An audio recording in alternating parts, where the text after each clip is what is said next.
बोल जयकारा बोल मेरे श्री गुरु महाराज जी की जय। बोल साचे दरबार की जय। आज 17 फरवरी 2022 बार वीरवार मैं आनंद सिंह अमृतवाणी सेवा ट्रस्ट एवं श्री हरिहर सत्संग मंडल की तरफ से अपना दैनिक सत्संग आप लोग के सामने प्रस्तुत करता हूँ। अमृत वचन। वास्तव में जीवन की अमूल्य निधि सद्गुरु की प्रसन्नता को पाना ही है, जो भी उनकी आज्ञा और मौज के पूर्ण पालन करने से मिलती है। लोग तो हाथ जोड़कर तुम्हारे आगे श्रद्धा प्रकट करेंगे, परंतु अपनी प्रशंसा देख प्रसन्न नहीं होना चाहिए। सत्य बात कहने में लज्जाना नहीं चाहिए। यह मत समझिए कि उसकी श्रद्धा में कमी आ जाएगी, बल्कि और अधिक बढ़ेगी। अपनी प्रकृति के अनुसार चलना उचित नहीं, दूसरों के स्वभाव अनुसार चलने में ही भलाई है। दूसरों के सुख के लिए दुख सहना ही परमार्थ है। दुख को सुख, विष को अमृत, गम को खुशी बनाना ही प्रभु और उसके प्यारों का प्रेम रूपी जादू है। अपने दिल की भांति दूसरे के दिल की कदर हृदय की कोमलता है। दूसरों के अवगुणों को दृष्टिगोचर करना ही कमजोरी है। अपना कर्तव्य पूरा करने के लिए और दूसरों की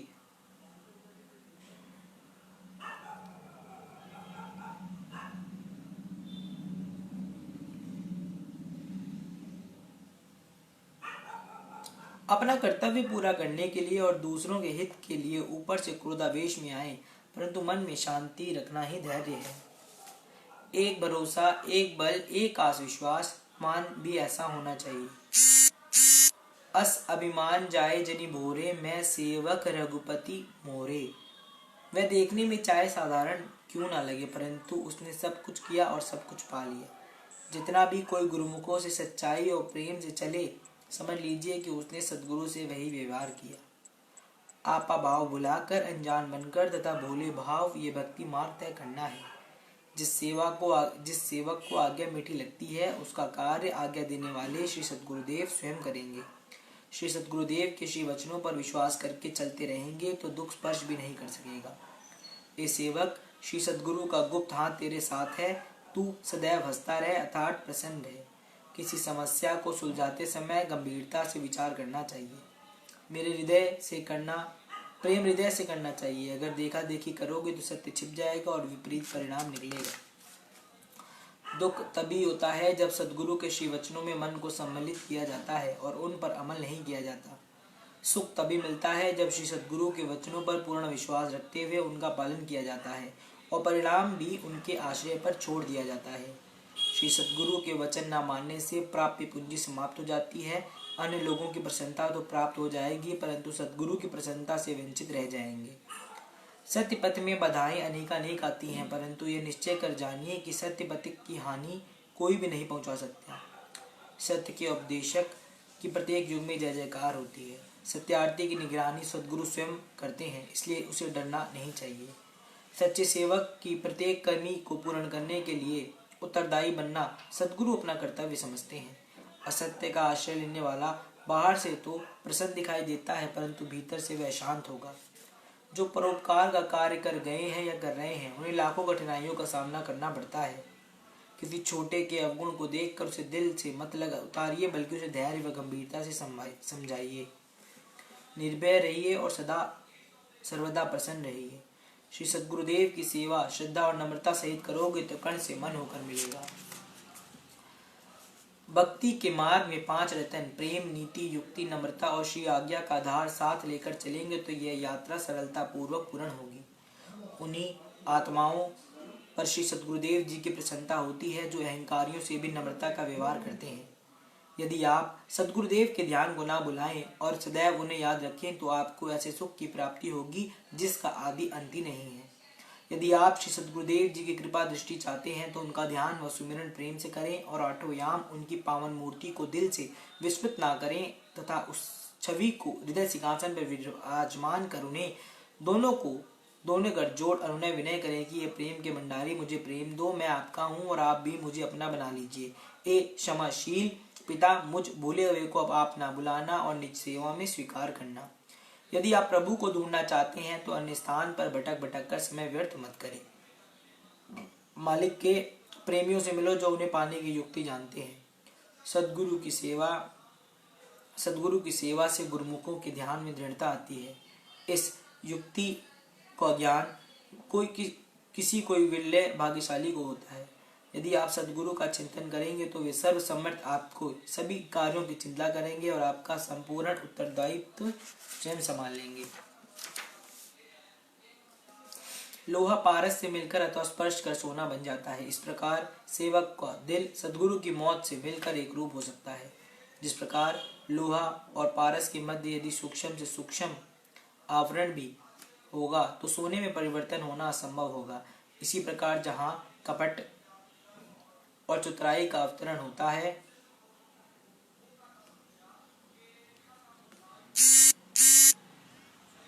होगा, वहां मालिक से एक रूपता होना संभव नहीं है। यदि आप ये चाहते हैं कि हमारा मनुष्य जन्म सफल हो तो श्री सद्गुरु का ध्यान ना भुलाएं और आठों पैर उनका सुमिरन करें। श्री सद्गुरु के प्रेम में ऐसे तल्लीन हो जाइए कि अन्य सब बातें विस्मित हो जाए। सद्गुरु तो आपको अपना बनाना चाहते हैं। आप कहां से सूरती को हटाकर उन्हीं का प्रेम में मगन हो जाए।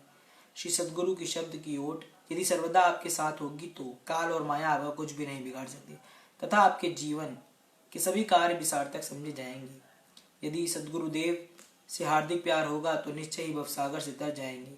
सद्गुरु का शब्द और सद्गुरु एक रूप है। यदि शब्द से एक रूप हो जाओगे तो गुरु रूप हो जाओगे।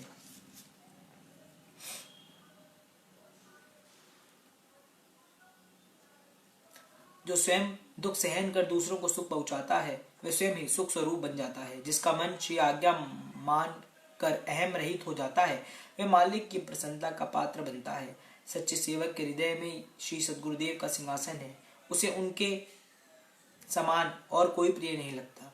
सच्चे सेवक के रक्षक स्वयं सद्गुरु है। उसे कोई भी कष्ट या चिंता नहीं व्याप सकती। यह श्री सद्गुरुदेव महाराज जी का पक्का इकरार है कि यदि तू हमारे बन के रहोगे तो हम भी तुम्हारे संरक्षक होंगे। जब कोई भेद ना रहेगा तो तुम्हारा मन निर्मल हो जाएगा और सच्ची शांति प्राप्ति होगी। संतों के वचन है कि आप प्रभु की महिमा एकचित होकर गाओ और वे आपकी हर बिगड़ी बात को संवारेंगे। ये सच्चे सेवक, संसारी लोग झूठे सुखों के लिए कितने कष्ट सहन करते हैं, अतः तुम सत्य के लिए कष्ट सहन करने में भयभीत ना हो। इन कष्टों के अंदर महान सुख निहित है। यदि आप परोपकार करना चाहते हैं तो सद्गुरु की ओट लेकर भूले हुए जीवों को सतपथ पर लगाइए और मालिक से बिछड़ी हुई रूहों को उनके चरणों में पहुंचाइए। ये सेवक तू कोई भी चिंता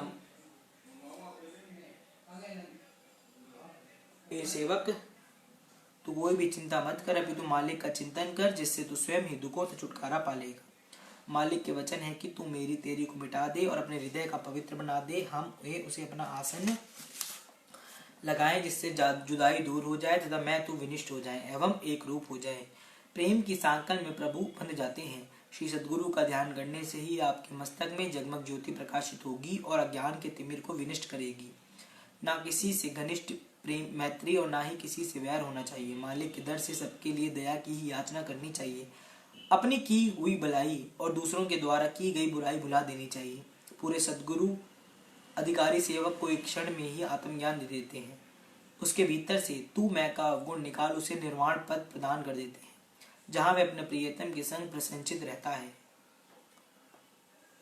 श्री सद्गुरुदेव की कृपा अमूल्य है। उसके पात्र बनने का यत्न करिए। अन्य सब बातें भुलाकर सद्गुरु शब्द का स्मरण कर रखो। अगर आप में नम्रता होगी तो श्री सद्गुरुदेव कृपा की वृष्टि आपको सदैव कृतकृत्य करती रहेगी। श्री सद्गुरुदेव का आश्रय होगा तो अन्य सब बंधनों से मुक्त हो जाओगे। सद्गुरु को अंग संग जानने में ही तुम्हारा कल्याण है। बोलो जयकारा, बोल मेरे श्री गुरु महाराज की जय, बोल साचे दरबार की जय। सत्संग धन का सदउपयोग। एक समय कांचीपुर नामक ग्राम में वज्र नाम का एक चोर रहता था। चोर नाम के भांति ही वज्र हृदय का था। उसे जिसका जो मिलता चुरा लेता। उसे तनिक भी दया नहीं आती थी कि उस सामान के स्वामी को कितना कष्ट होगा। वह चुराए हुए धन को राज सिपाहियों के भय से जंगल में जमीन के अंदर छुपा देता था। एक रात विरदत नाम के लकड़हारे ने यह घटना देख ली और चोर के जानने के पश्चात जमीन खोद कर उसके चुराए हुए धन को 10वां हिस्सा निकाल लिया और गड्ढे को पहले की भांति ढक दिया।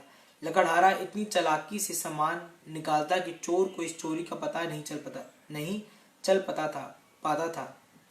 एक दिन लकड़हारा अपनी पत्नी को धन देते हुए बोला, तुम रोज धन मांगा करती थी, लो आज पर्याप्त धन प्राप्त हो गया है। उसकी पत्नी ने कहा, जो धन अपने परिश्रम से उपार्जित ना किया गया हो वह स्थायी नहीं होता, इसलिए इस धन को जनता की भलाई में लगा दीजिए। वृद्धत को भी ये बात जच गई, इसलिए उसने इस धन में से एक बहुत बड़ा तालाब खुदवाया जिसका पानी कभी भी नहीं सूखता था। इसमें सीढ़ियां लगनी रह गई थी और सारे पैसे समाप्त हो गए थे। तो वह छिपकर फिर चोर का अनुसरण करने लगा कि वह धन कहाँ कहाँ छुपाता है। इसके बाद फिर उससे 10वां हिस्सा निकाल के तालाब का काम पूरा करवाया। उसने भगवान शंकर और भगवान विष्णु के भव्य मंदिर बनवाए, जंगल कटवा के खेत बनाए और ब्राह्मणों में वितरित कर दिए। ब्राह्मणों ने उसकी सेवा से प्रसन्न होकर उसका नाम द्विज वर्मा रखा। जब द्विज वर्मा की मृत्यु हुई तब एक ओर से यमदूत आए और एक ओर से भगवान शंकर और विष्णु जी के दूत आए। उनमें आपस में विवाद होने लगा। इसी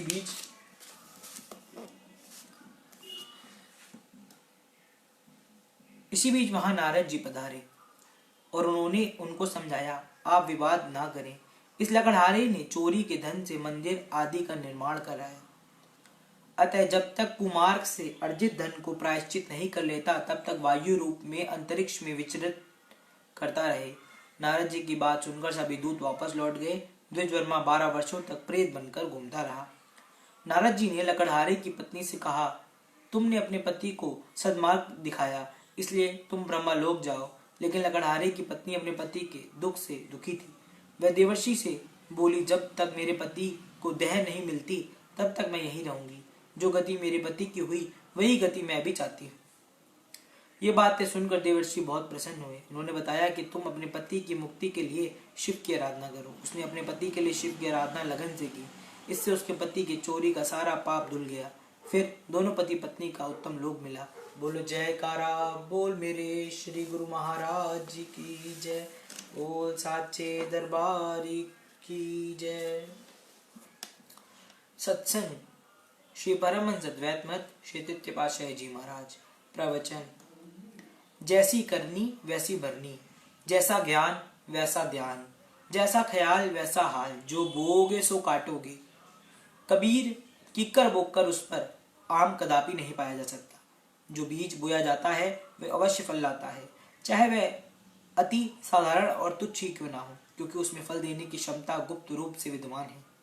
बिना बीज बोए कोई भी फल प्राप्त नहीं किया जा सकता। ना ही ऐसा कभी होना संभव है कि बीज बो दिया जाए और फल प्रकट ना हो।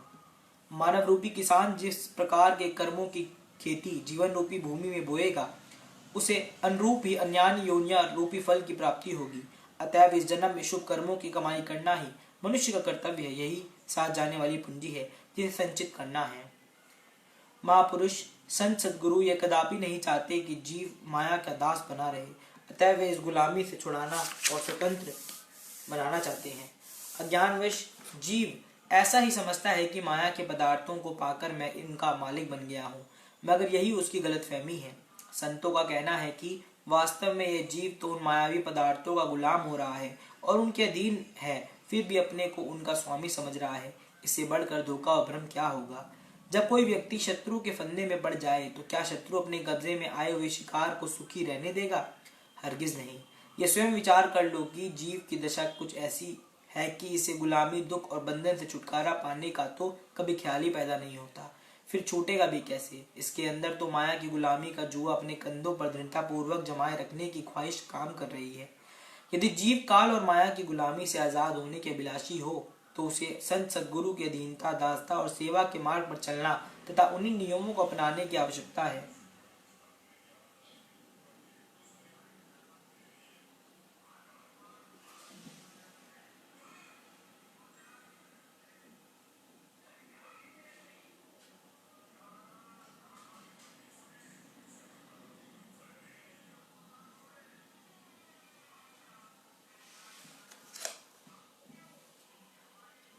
इसके अंदर तो माया का हरगिज नहीं। ये स्वयं विचार कर लो कि जीव की दशा कुछ ऐसा है कि गुलामी, दुख और बंधन से छुटकारा पाने का तो कभी ख्याल ही पैदा नहीं होता, फिर छूटेगा भी कैसे? इसके अंदर तो माया की गुलामी का जुआ अपने कंधों पर दृढ़ता पूर्वक जमाए रखने की ख्वाहिश काम कर रही है। यदि जीव की काल और माया की गुलामी से आजाद होने का अभिलाषी हो तो उसे संत सद्गुरु की अधीनता, दासता और सेवा के मार्ग पर चलना तथा उन्हीं नियमों को अपनाने की आवश्यकता है। अपने बल व भरोसे पर तो जीव काल और माया की गुलामी से आजाद कदापि नहीं हो सकता। केवल सद्गुरु ही जीव को गुलाम से मालिक बना देते हैं। गुलामी ही दुख, अशांति, कल्पना और 84 लाख योनियों के चक्र का कारण है जो तुम्हारे पल्ले पड़ गए हैं। ये सब के सब जीव को अपने मांगे हुए हैं। ये जीव को अपनी ही खरीद है। जो कर्म भी भला या बुरा जीव करता है उसका फल तो अवश्य भोगना पड़ता है। जीव अपनी इच्छाओं से स्वयं इन चीजों की एकाग्रता करता है और फिर इनके कारण परेशान हो जाता है।